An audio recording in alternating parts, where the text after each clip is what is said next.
Cricket की दुनिया में एक कहावत है, सूरज जब अपनी तपिश खोने लगे तो समझ लेना चाहिए कि शाम करीब है। लेकिन क्या हमने कभी सोचा था कि भारतीय क्रिकेट का सबसे चमकदार सितारा, जिसने मैदान के चारों कोनों में अपनी चमक बिखेरी, वो इतनी जल्दी ढलने की कगार पर आ जाएगा? आज कहानी उस खिलाड़ी की है जिसने 30 साल की उम्र में डेब्यू किया और दुनिया को बताया कि उम्र सिर्फ एक नंबर है। लेकिन आज वही उम्र और वही आंकड़े उनके सबसे बड़े दुश्मन बन गए हैं। एक तरफ है कैप्टन सूर्य कुमार यादव और दूसरी तरफ है बेंगलुरु का वो नया सुपरस्टार रजत पाटीदार, जिसने अपनी कप्तानी में न सिर्फ इतिहास रचा बल्कि अब सूर्या के साम्राज्य को चुनौती दे रहा है। सूर्या की कहानी सिर्फ छक्कों की कहानी नहीं है, ये सब्र की कहानी है। सालों तक घरेलू क्रिकेट में रन बनाने के बाद जब उन्हें 2021 में मौका मिला तो उन्होंने उसे ऐसे लपका जैसे कोई भूखा शेर शिकार को लपकता है। जोफ्रा आर्चर की 145 किलोमीटर प्रति घंटा की गेंद पर वो पहला छक्का, उसने बता दिया था कि T20 क्रिकेट को अपना नया शहंशाह मिल गया है। पिछले 5 सालों में सूर्या ने जो किया वो नामुमकिन सा था। नंबर 1 रैंकिंग, 4 शतक और हर मैच में 180 का स्ट्राइक रेट। उन्होंने विराट और रोहित के दौर में अपनी एक अलग पहचान बनाई। लेकिन शायद यही कुदरत का नियम है, जो बहुत तेजी से ऊपर जाता है उसे हवा के थपेड़े भी सबसे ज्यादा सहने पड़ते हैं। कहते हैं बुरा वक्त बताकर नहीं आता।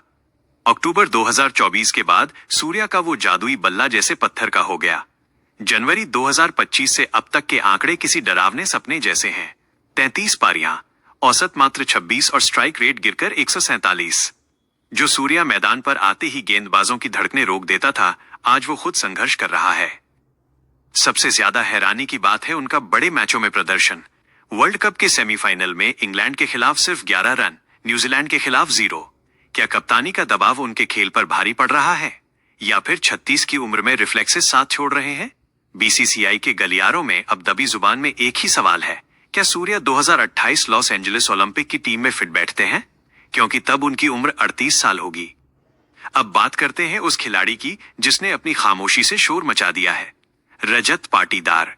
अगर सूर्या आग हैं तो पाटीदार ठहराव हैं, लेकिन इस ठहराव के पीछे एक जबरदस्त विस्फोटक बल्लेबाज छिपा है।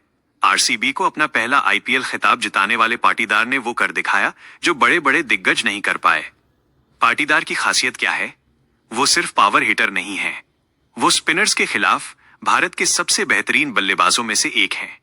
जनवरी 2024 से अब तक 169 का स्ट्राइक रेट और 1300 से ज्यादा रन। आईपीएल 2026 की शुरुआत देखिए, सिर्फ 31 गेंदों में 9 छक्के। ये आंकड़े चिल्ला चिल्ला कर कह रहे हैं कि नंबर 4 की गद्दी का नया वारिस तैयार है। भारतीय क्रिकेट इस वक्त एक बड़े बदलाव के दौर से गुजर रहा है।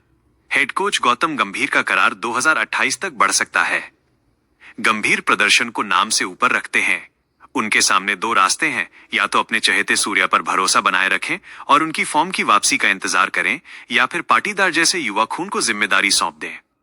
आने वाला आयरलैंड और इंग्लैंड दौरा सूर्या के लिए डू और डाई यानी करो या मरो की स्थिति है। वहां उनकी कप्तानी नहीं, उनकी बैटिंग का इम्तिहान होगा। अगर वहां सूर्या फेल हुए तो शायद हम उन्हें आखिरी बार नीली जर्सी में देख रहे होंगे। यह सोचना भी डरावना है, लेकिन क्रिकेट में विदाई अक्सर बेआवाज होती है।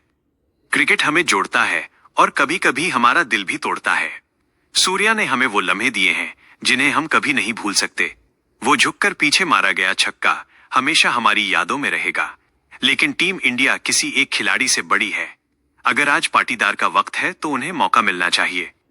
क्या सूर्या एक बार फिर फिनिक्स पक्षी की तरह राख से उठेंगे, या फिर रजत पाटीदार का नया सूरज भारतीय क्रिकेट को नई ऊंचाइयों पर ले जाएगा? जो भी हो, जीत भारत की होनी चाहिए। दोस्तों, आपका दिल क्या कहता है? क्या सूर्या को अभी और मौके मिलने चाहिए, या पाटीदार को अब टीम का परमानेंट हिस्सा बना देना चाहिए? अपनी राय हमें कमेंट बॉक्स में जरूर बताएं। अगर आपको ये वीडियो पसंद आया और तो स्पोर्ट यूनिवर्स हब को सब्सक्राइब करें।